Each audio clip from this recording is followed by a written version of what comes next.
Saya sudah minta maaf Ustaz, tapi dia tidak maafkan. Lakukan 1 kali. Masih tidak maafkan, lakukan 2 kali. Masih tidak dimaafkan, lakukan 3 kali. Sampai 3 kali masih dia tidak maafkan, kembalikan kepada Allah. Berdoa maki, ya Allah, sudah aku lakukan. Saya sudah lakukan apa yang Engkau perintahkan. Saya minta maaf sama dia, tapi dia tidak maafkan saya. Wakili saya, ini kalimat penting. Wakili saya di hari pengadilan kelak. Jadi di akhirat kelak, bukan kita nak hadapi Allah. Maka dia akan dipanggil oleh Allah. Sini kau dasar. Banyaknya itu dosamu, ku maafkan kau. Banyaknya itu kesalahanmu, saya maafkan. Kenapa itu temanmu satu saja kesalahannya, kau tidak maafkan dia? Nah, maka kita minta maaf. Malu ke piru mana Ustaz minta maaf. Ada cara gampang. Gimana caranya? Datang ki berjamaah di masjid. Liaki di mana? Misalnya hari Jumat saja dia datang. Hari Jumat ikuti Pak. Begitu dia duduk di sini, duduk langsung di sampingnya. Dia menghadap ke sana, tunggui Pak. Assalamualaikum warahmatullahi. Tunggui Pak, jangkit dulu kita. Baru begitu dia balik, Assalamualaikum warahmatullahi. Baru maki kita, Assalamualaikum. Tenang itu Pak. Tidak mungkin langsung sudah dorong kata apa. Tidak, setan itu orang Pak kalau dia masih berkasih begitu. Tapi tunggui. Kasus sudah makin sikat gigi, tuh bersih-bersih muka tak pakai parfum. Nah, salam. Dia balik, Assalamualaikum. Jangan lalu ku bersin. Bah, tambah bejin, tambah caco itu.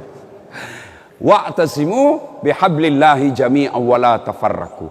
Inilah inti daripada memaafkan. Ya, wal afina, memaafkan sesama manusia. Ada lagi di atasnya Pak. Itu memaafkan di atasnya lagi. Ini hanya Nabi kira-kira yang bisa melakukan. Apa itu? Mukhlisin. Di atasnya itu pemaaf. Ada lagi Pak. Ini tingkatan paling hebat.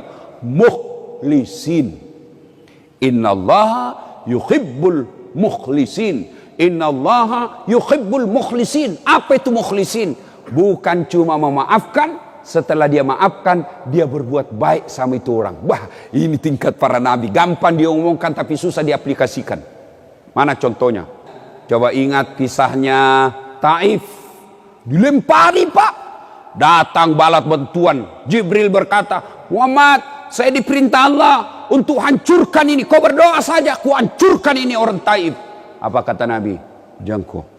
Kalau Allah mau mendengar doaku, maka aku berdoa, ya Allah, berikan mereka hidayah. Dia begitu kepada aku karena dia tidak tahu apa yang saya bawa. Ini namanya pemimpin. Tidak berkata selama ini saya diam. Selama ini saya, hari ini saya lawan. Nah, itu bukan Rasulullah seperti itu Pak. Ya, coba bagaimana Rasulullah ketika hijrah, ya kan? Dihadang suatu ketika dia ancam, hadangi Nabi tak lewat Nabi, sendiri Nabi. Tiba-tiba dari belakang dia hancam pedang. Muhammad, kalau saya tebas batang lehermu hari ini, siapa yang bisa tolong kamu? Dia bilang tidak ada kecuali Allah. Bayangkan dikasih di sini lehernya, pedang. Siapa yang kalau saya tebar lehermu? Siapa yang tolong kau? Kita cuma berdoa. Apa dia bilang? Tidak ada yang bisa menolong saya kecuali Allah.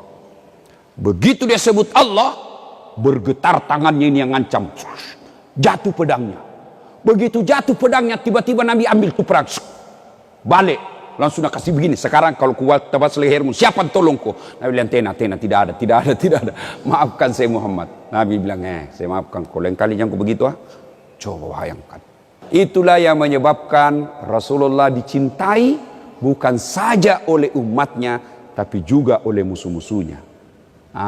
Selesai kita berpuasa, tapi kalau masih kita pendendam, berarti puasa yang kita lakukan selama 30 hari belum mampu memperbaiki akhlak dan perilaku kita.